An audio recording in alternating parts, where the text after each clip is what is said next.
Today I am back at the small stream dam below the orchard. I built it to raise the shallow water level, save water for the trees, and eventually keep native streamfish here. Heavy rain interrupted the last round of reinforcement, so I am continuing directly from the unfinished stonework. First, I lower the water and clean the top of the dam. The stones have to sit on a firm bed of fresh mortar, not on mud. Underneath them is wire mesh, which ties the outer face together like a skeleton. I press mortar through the mesh until it is completely covered, then set each river stone into place. Larger stones go where the structure needs more strength. Smaller pieces close the gaps and stop the larger ones from moving. The crest of the dam is also part of the path toward the orchard, so I choose flatter stones for the top. I turn each one until it sits firmly and leaves a surface that will be easier to cross. This is slow work, but every stone now has two jobs. It helps the dam resist the water, and it helps form a stable walkway above it. For the next stage, I need a finer mortar to fill the narrow joints. I make a simple screen from a wooden frame and mesh, then pour the sand across it. The screen removes roots, gravel, and larger pieces that would stop the mixture from flowing into small spaces. Once the sand is clean, I add cement, a little lime, and water. The lime makes the mortar smoother and easier to shape. I mix until the color and texture are even, checking that it is wet enough to bond but not so loose that it runs down the wall. Now the material is ready for the detailed work. I carry the fresh mortar back to the dam and begin working along the top and outer face. The first layer fixed the main stones and buried the wire mesh, but many joints are still open. I packed the finer mixture deep between the rocks instead of covering only the surface.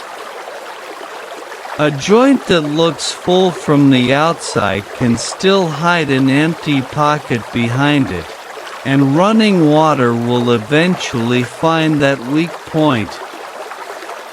Where a stone moves, I lift it, add more mortar underneath, and set it again. Where the gap is too wide, I use a smaller stone as a lock before filling around it. The flatter pieces stay near the crest, because people will walk across this part after the temporary wooden crossing is removed. As I move forward, the separate stones begin to behave like one continuous wall. The surface is still irregular, but that is intentional. I want the dam to keep the natural look of the stream while gaining enough strength to hold a deeper pool behind it. With the main stone secured, I move on to the long job of pointing every visible joint. I press the fine mortar into the spaces, smooth the edges, and wipe the stone faces before the mixture hardens. This does more than improve the appearance. closed joints keep water from entering behind the stonework and washing soil out of the dam. I work especially carefully around the inside edge and the overflow area, because that is where moving water will keep pushing and scouring the surface. The pipe through the dam gives excess water a controlled route downstream, so the stream is not completely blocked. The purpose is only to raise the level and create a deeper, steadier pool. As the repair continues, I refill the basin and watch how the water settles against the new stone face. The curved wall now defines the pool clearly, and the different colors of the river stones become visible again after the excess cement is cleaned away. This is the result I wanted: stored water for the orchard, a safer structure during rain, and enough depth to prepare a habitat for small native fish. Before any fish are introduced, the mortar still needs time to cure, and the outlet must continue to pass water safely. I check the top, the inner wall, and the spillway one more time, then seal the final loose joints. The dam face is nearly finished. With the last weak spot sealed, I can turn to the steep path beside it, which has also been damaged by the rain. This slope is the main route between the orchard and the vegetable plot. Weeks of wet weather have loosened the old stones, and grass has almost hidden the original path.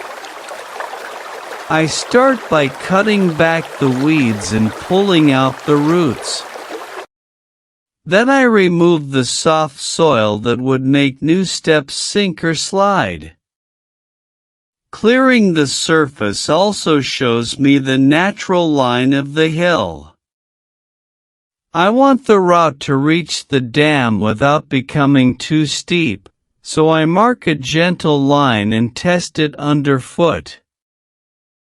Near the bottom, I wash away the remaining mud and inspect the stones that are still in place. Some can be reused, but most of the walking surface needs to be rebuilt. Once the slope is open and clean, the shape of the future staircase becomes much easier to see. Now I need more flat river stone. I collect pieces that are wide enough for a foot and strong enough to form the frontage of each step. Every stone has to be lifted, carried to the vehicle, brought back to the hillside, and unloaded again. After the materials arrive, I cut the rough outline of the staircase into the earth.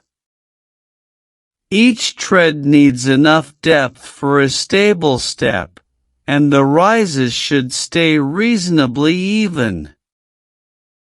I remove loose soil until I reach a firmer base, then compact each level.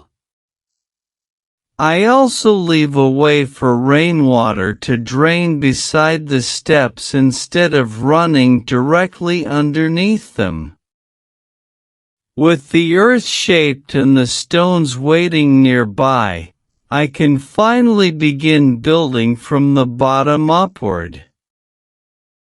The lowest step sets the width and direction for everything above it, so I take extra time to make it solid. A large stone forms the front edge. Flatter pieces create the tread, and smaller fragments fill the spaces behind them. I add mortar, press each piece down, and check that nothing rocks under pressure.